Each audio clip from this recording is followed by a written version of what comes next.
Well, hello. Welcome once again to another edition of Pray on This. I'm your host, John Pray. As always, hit that like button, subscribe, and sign up for updates so that whenever I drop a video, you get notified. Today, really, Jagmeet Singh? Well, for months, Jagmeet Singh has been calling the increasing food prices greedflation. He tweeted it. Before he got rid of his TikTok, he put it on there. The NDP kept doing tweets and press releases about greedflation and how greedy grocery store CEOs were responsible for the high food prices. The past 2 weeks, when Jagmeet was not using other political theater where he was calling for a real universal health care vote or trying to look like the common man, even though he's wearing his custom $2,000 suits and his $1,500 Rolex watches. He's been talking up these summons issued to the CEOs of Empire, Metro, and Loblaws. To be honest, he promoted replacing one of his MPs at the Agricultural Committee like it was a heavyweight boxing match, being promoted on pay-per-view so he could go head-to-head, one-on-one, mano-a-mano, in a showdown with Galen Weston JR, the CEO of Loblaws. Well, Jagmeet, you got your shot yesterday. You took on Galen. And well, I watched you at work. I watched you make your claim that Weston is greedy, that he's price gouging, that he's taking advantage of poor Canadians. You accused Weston of being a total capitalist robber baron, like the big bad wolf Jagmeet. You huffed and puffed, and guess what? You didn't blow the house down. Even your impassioned plea that Canadians are using food banks. It didn't work. Galen Weston Jr. took your very combative and utter contempt and then gave you answers you really didn't like or want. You argued his profits are too large. However, Mr. Weston took you to school. He admitted that, yes, Loblaws had a profit of $1.9 billion last year, but they're Canada's largest grocer and pharmacist, and that a profit margin of 3% is exactly the same as it was a decade ago. That inputs into the business like food costs, energy costs, labor costs, transportation costs are all up massively. That the government with their taxes like carbon tax you support are driving up the costs, not only for farmers, but for transportation of goods and to heat and cool the stores. He went on to say that this year, his company will invest $2 billion into the Canadian economy. That's $100 million more than the profit they made. With improvements and expansion to existing stores, the building of new stores, the expansion of the distribution system. That means more jobs. That means a larger GDP. Finally, he attacked you back, asking you why you hate business making a profit. That's a really good question, Jagmeet. Why do you? He told you the truth, that is what business does. That is its purpose, and explained that $1.9 billion didn't go into his piggy bank. It went back into the business, and that if Loblaws, Empire, or Metro didn't make profit, they would almost immediately disappear from the landscape. So what happened, Jagmeet? Well, exactly what every one of your critics on Twitter, TikTok, and whatever other social media you go to said was going to happen. You wouldn't prove anything, and you didn't. Your case that food inflation is corporate greed was all fantasy in your leftist communist brain, and that these CEOs are not Scrooge McDuck sitting on a massive stack of cash and gold. You made a complete fool of yourself. You behaved like an ass, asking asinine questions. And in the end, like many championship boxing matches, it ended up in a disappointment. This was not Hollyfield Foreman, a 12-round slugfest that went to the cards for a decision.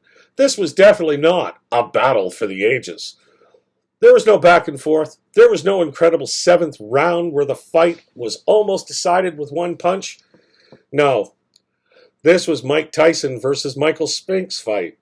A lot of hype, A lot of talk, especially from one of the fighters, that being Spinks, followed by a pitiful offense by Spinks, no defense, as he was unprepared, and a first-round knockout by Tyson. It forces me to ask, did you get the license plate of that truck that ran you over, Jag? The time has come for Mr. Singh to stop being a political actor. Stop playing political theater. You're really bad at it. You have no sense of what will be a winner with the voter and what will be a loser. You're losing the support of the unions and the common man. Even the public sector unions are turning on you. You have attempted to frame alternative service delivery outside of government-run hospitals as private medicine. Yet you failed, as it was pointed out that most medical imaging, lab work, or even your family doctor's office are private care, paid by your provincial health insurance. Your lines of questions and objections to this has been seen as trying to save unionized public sector jobs, but also to force healthcare workers to only have one option for employment. That's to work for the government. You failed. Your attempt to put the rising cost of groceries on the company that provide that service as greed of the CEOs failed. Your attempt by yourself and MPs like Matt Green to say that all capitalism is crony capitalism failed. Even your dental program is not really a program. All it is a giveaway of cash with no justification as to where the money went, no proof that it was spent on dental care. Fail. You're doing all of this when you should stop thinking Justin Trudeau is your friend, because he isn't, Jag. Justin is daily having his scandal of being in bed with the Chinese Communist Party in Beijing revealed slowly, torturously, leak by leak.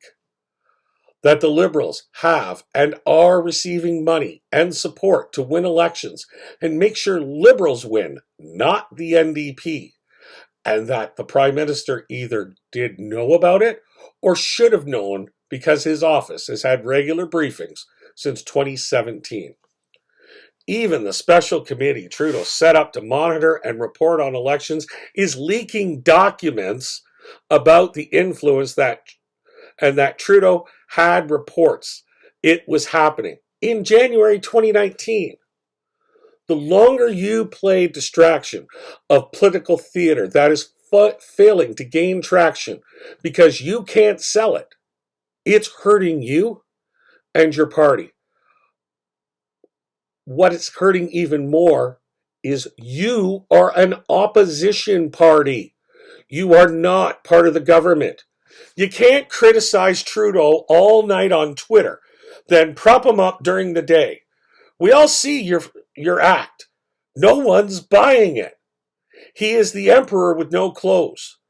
You are the not-so-funny court gesture who's making everyone laugh for the wrong reasons, Jagmeet. Who in God's name do you have as advisors? A bunch of high school students? My 9-year-old grandson could give you better advice than this. Jagmeet, I do hope you end this political theater. Leave that to Justin. You have a real red meat scandal that is a prime minister killer, a legacy killer, a government killer. Hell, this might even kill the Liberal Party of Canada. I suggest you start acting like an opposition leader of the fourth party with 25 seats. Hold the Liberals' feet to the fire and threaten to bring down the government publicly if Justin keeps trying to judge himself. If not, when this government falls, and it will, because you will have no choice, the NDP may join the Green Party as an unofficial party. Then again, according to Canada 338, right now, you probably have nothing to worry about because someone else will be the MP for Burnaby South. That, as always, is Pray on This. Hit that like button, subscribe, and turn on notifications so you know every time I drop a video. I apologize for being a little tardy this week with the videos. I was working on a project for local governments, and it really cut into my time. That's why this is dropping on a Saturday. Tune in next week. I hope that we have regular news. However, it could be a slow week as both Parliament and the legislature are taking a break. Have a great March break for those who are traveling. Don't get caught up in this snowy weather. And as always, I look forward to seeing you again real soon.